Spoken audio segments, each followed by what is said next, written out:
unlike any other softball tournament I have ever played in before. Now, first off, there was one guy who got to wear like a wristband. And the person with the wristband was worth like, was it 3 runners? Chad, you played in this tournament. 3 runners, right? And so he was kind of special. And so if you were playing defense, you wanted to make sure that that guy doesn't score because it was 3 extra runs for the other team. Then there was some crazy rule where, like, for 1 inning, we all played like little T-ballers, where we ran around the bases from like third to first and then home. Right? And it was kind of had some different crazy rules that were a part of it. But the one rule that really gave this tournament its name was the do-over rule, right? And in fact, what this meant was that, let's say that the wristband guy gets up to the plate and he hits one out of the park. Well, the defense could yell, do over, and they could make that batter try to do that again, or walk him, or strike him out, or something like that, right? Or if the offensive player is up to bat and it's the final out of the game and they hit a pop fly with a runner in scoring position, the offense would yell out, do over, and would give them another opportunity to make that up. And so it was a lot of fun and a lot of craziness that would happen. And sometimes those games would get a little heated and go a little long because of these rules and the arguing back and forth a little bit. But it may have me thinking, like, wouldn't it be nice in life sometimes if you could have a do-over? If you could just call out, like, you know, maybe you're having one of those conversations with your spouse that gets a little bit heated and you're like, do-over! Can I just get a do-over and take those words back? Or maybe you said something you regretted and you just wish you could take it back the moment it left. Or maybe you made a choice and it led to some devastating consequences, maybe either for you or for someone else. Maybe somebody was hurt and you're like, can I have a do-over? Or maybe you just rolled out of bed and you just things weren't going right and you kind of got a little snappy with the kids and it's like, I just want a chance to start this day over. Or maybe you're thinking, I just want a chance to skip the rest of the day and jump it over the next day and start over and have a do-over tomorrow because this day is not going so great. Or maybe you spent all that time researching all the teams that were in the tournament to make your pick. And then they got knocked out in the first round and your bracket is busted. You're like, can I have a do-over, please? Unfortunately, we can't go back and change our past. But in Christ, we find a new future. In life, we often encounter moments in which things, the way things are, don't always reflect the way that we wish they would be. And in those moments, there's a part of us that wants to cry out, if only, right? If only I had known. If only there was another way. If only I could have. If only I had a do-over. But when we turn our if only moments to Jesus, we find something that's more than just simple wishful thinking. I think one of our biggest if only moments comes when we start thinking about our past, right? The mistakes that we made, the regrets we have, the remorse that we might feel for our sin. What do we do with our guilt and our shame that can weigh us down? Or how can we possibly turn to Jesus when we think about what we've done or when we think that what we have done is unforgivable? Well, today I want to share with you a story of 2 disciples who found themselves in an if-only moment with a very different ending. If you have your Bibles with you today, I invite you to open up to Matthew chapter 26. You see, throughout the Gospels, Judas Iscariot is often identified as the one who would betray Jesus. Now, the Gospel writers make no effort to conceal their feelings about Judas, right? He was the one who stabbed Jesus in the back and turned him over to the chief priest where he would be crucified. But with the bad rap that Judas gets, sometimes we forget that Jesus chose him. That Jesus chose Judas to be one of the disciples. That he followed Jesus. That he witnessed the miracles. That he loved Jesus. That Jesus loved Judas and trusted him even to the end. What we know about Judas, unfortunately, comes from the testimony of those who probably wish that Judas was never one of them.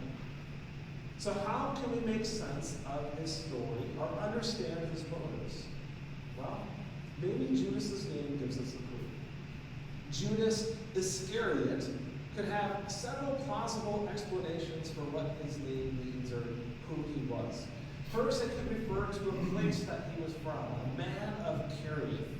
The second explanation is that his name is an Aramaic play on the word for liar, meaning that Judas is the man of the lie, which might make sense considering the context of how much the other disciples, don't care for him. A third explanation connects him to the occupation of one who dyes cloth. And a fourth possibility comes from the Semitic form of Sicarius. Sicarius means dagger bearer or assassin. And this one brings a little bit of interesting perspective to the story. Because in Palestine, during the life of Jesus, the Sicarii were an extremely zealous Jewish nationalist group looking to take advantage of every opportunity they had to get rid of the Romans. And by get rid of the Romans, I mean literally to kill the Romans and any Roman collaborators, right? Violent men, have some very strong ideals, very passionate. And these folks long to see the Romans removed and to have a Jewish kingdom restored, to go back to the glory days. So how could Jesus trust such men? Well, it turns out that Judas is not the only one among the group of followers of Jesus who fit this description of a zealot. In fact, there's one who literally is named Simon the Zealot. There's also James and John, who are called the sons of thunder, who wanted to call down fire to consume the Samaritans. And Peter, beloved Simon Peter, is also known as Simon Bar-Jonah, meaning outlaw or zealot, the one who would draw the sword at Gethsemane. And while Jesus may have captured their passion and their zeal for God's kingdom, they were still a little bit rough around the edges and a bit unpredictable at times. So if Judas then was a zealot, we might better understand his motives as he goes to the chief priest and he offers to turn Jesus into him. You know, maybe he wasn't motivated out of his own financial greed. After all, 30 pieces of silver is not a very high price to pay for betraying someone or to pay for someone's life. Growing impatient, maybe, possibly, Judas decides it's time to take action. And so he does something to position Jesus into the ultimate showdown, and so that others can see him for who he sees him to be and recognize his kingdom. Did Judas act out of anger or frustration or hurt or pain? Did Judas fail to love Jesus and that's why he stabbed him in the back? Or was he the only one to betray Jesus? And so we pick up the story in Matthew chapter 26, verse 20, after Judas has already made the arrangements to turn Jesus over. It goes like this. When it was evening, Jesus took his place with the 12. And while they were eating, he said to them, "Truly I tell you, one of you will betray me." And they became greatly distressed. And they began to say to him one after another, "Surely not I, Lord." He answered, "The one who has dipped his hand into the bowl will betray me. The Son of Man goes as it is written of him. But woe to that one by whom the Son of Man is betrayed. It would have been better for that one not to have been born." Judas, who betrayed him, said, "Surely not I, Rabbi." And he replied, "You have said so." Jesus warns his followers that one of them is about to betray him. One of his closest followers, one of his closest friends would turn him over. Now the reality is they all are going to end up deserting Jesus in his moment of need. They all, in a sense, you could say, have betrayed Jesus. And so Jesus could have been talking about any one of them. But only one disciple had already made the arrangements to do so. Even though Jesus knows this, I find it interesting that Jesus still breaks the bread and he gives it to them, and he still shares the cup with them. The story continues, and verse 26 says, "While they were eating, Jesus took a loaf of bread, and after blessing it, he broke it, and he gave it to his disciples, saying, 'Take, eat, this is my body given to you.' Then he took the cup, and after giving thanks to God, he gave it to his disciples, saying, 'This is the blood of my covenant, poured out for many for the forgiveness of sins. I tell you, I will never drink of this fruit of the vine until that day when I drink it new with you in the Father's kingdom.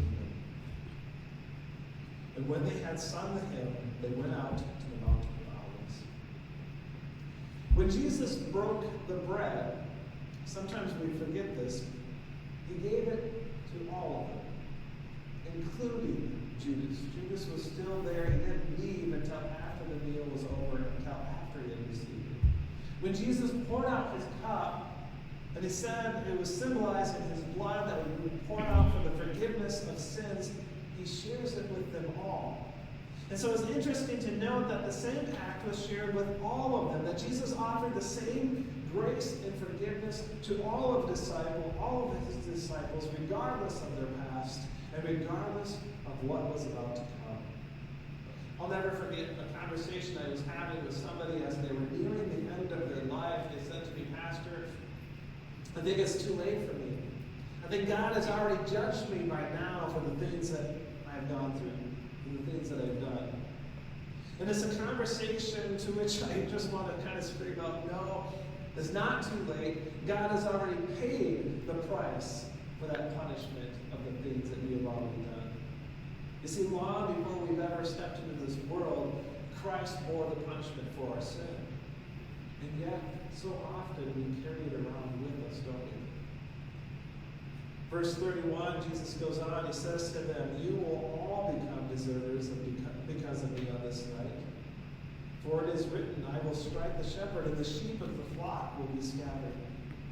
But after I am raised up, I will go ahead of you to Galilee.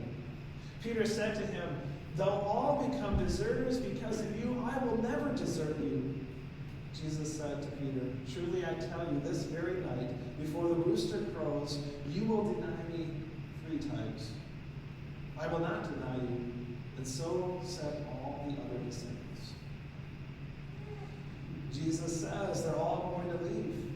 They all will end up deserting him, but Peter insists he will never deny Jesus. In fact, he would die with them. But it just won't be. Before the rooster crows, Peter will deny Jesus not once, but 3 times. These words must have been hard for all those disciples to hear. They couldn't fathom anyone betraying their beloved teacher. And so why would Jesus say such things? After the meal is over, Judas departs. And the disciples and Jesus go out to the Mount of Olives to pray. And then Judas returns with a kiss. We jump ahead to verse 47. It says, while Jesus was still speaking, Judas, one of the 12, arrived with him. And with him was a large crowd with swords and clubs from the chief priests and the elders of the people.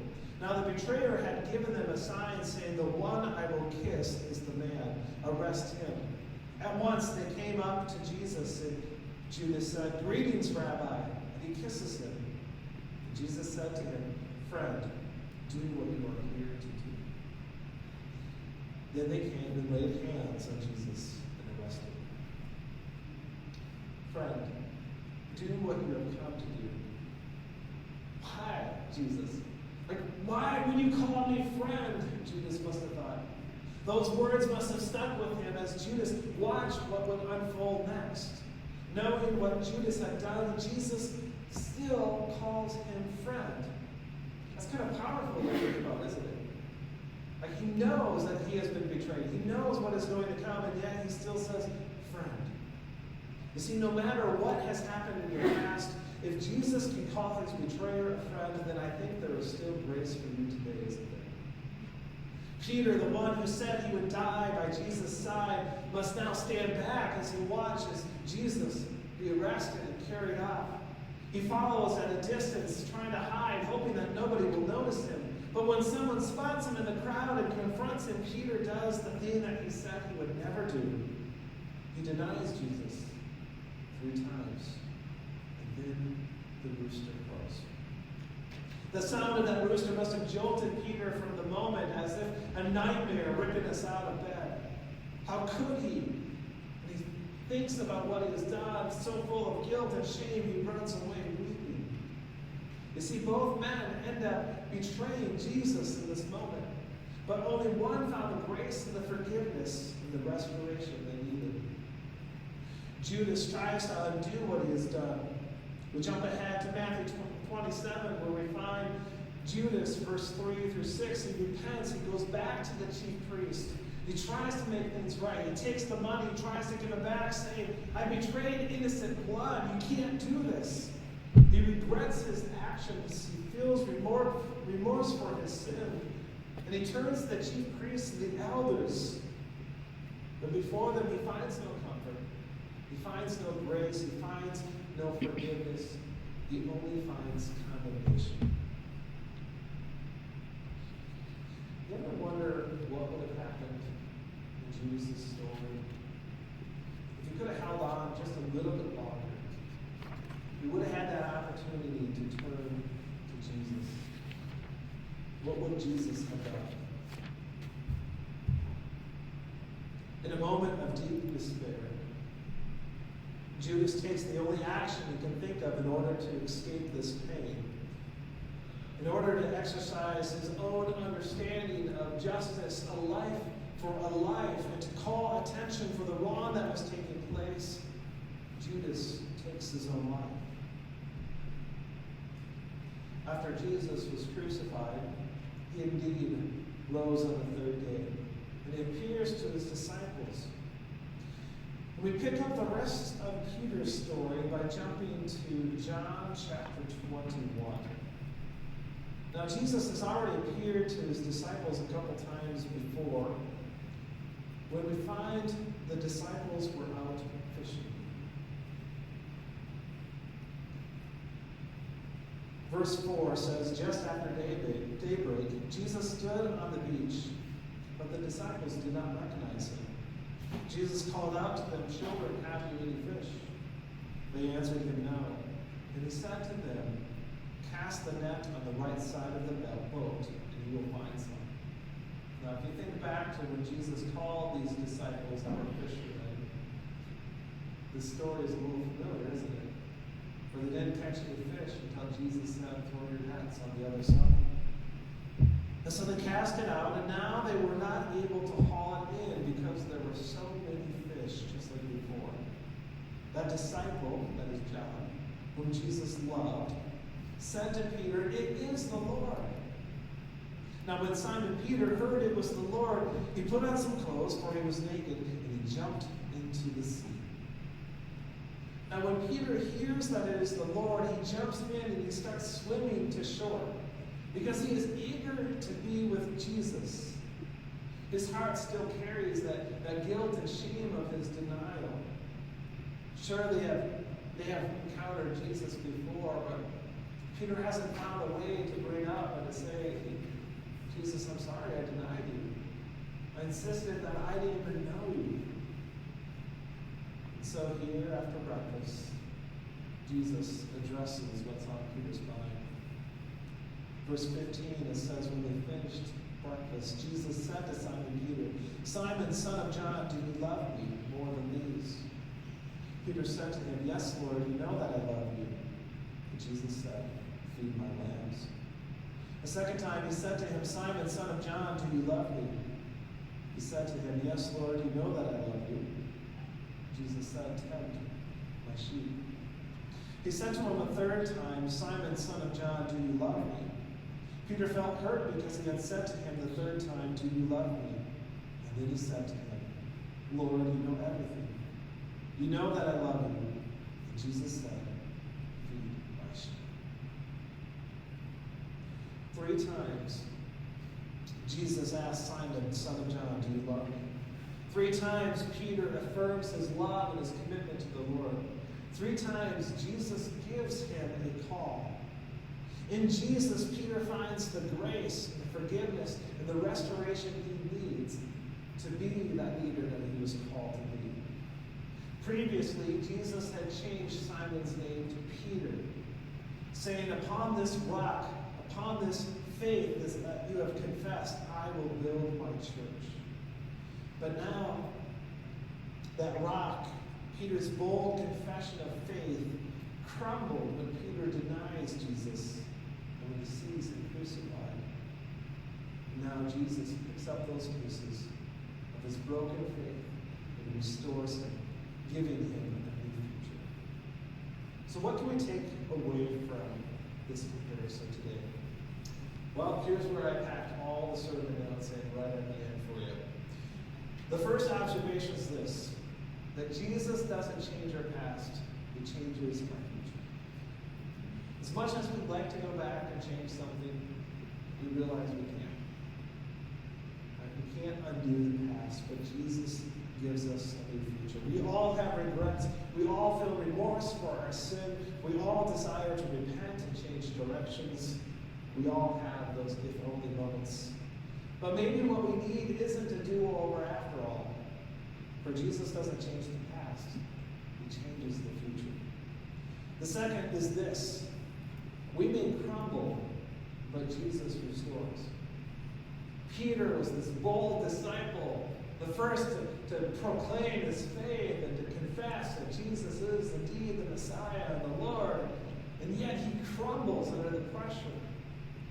And we look at someone like him, and we can remember that when our faith is tested and we feel like we are crumbling under the pressure, that Jesus can help pick up those pieces and restore us again, just like he did for Peter. Peter's confession must have felt more like pebbles than a rock after he denies Jesus. And yet Jesus calls his name to remind him of the person he's called to be. Third, grace is greater than justice. Grace is greater than justice. I think sometimes I need to remember this at home with the kids, right? Grace is greater than justice. Judas and Peter both were zealous for Jesus. But in his darkness, Judas doubted Jesus' words. How could Jesus call him a friend after what he had done? How could Jesus possibly forgive him? Judas thought he knew the answers to those questions. And his understanding of justice, life demanded life. And so he exercised the justice that he thought he deserved. But reading through the gospel, I believe that Jesus may have had a different end in mind for Judas. If you ever felt like it was too late, maybe you felt like you've already been condemned, I want you to know it's never too late to turn to Jesus. For his grace is greater than our justice. And finally, maybe you're here today and you feel like Peter. You've carried that guilt and that shame with you. You've been longing for that opportunity, trying to draw close to Jesus, just waiting for him to call out your name. Jesus lifts the burden that you carry with his grace and his forgiveness. Sometimes the only way we can deal with that guilt and that shame is to turn it over to Jesus. Say, Jesus, I'm sorry. I don't want to carry this anymore. You know what I've done. You know what I've been through. I give it to you. And to realize that when you turn that over to him, he's already paid that penalty. He's offered that grace and that forgiveness. You don't have to carry that shame anymore. The gift Jesus offered his disciples, he offers for you as well. And while that guilt and shame may weigh us down, the grace of God lifts us up.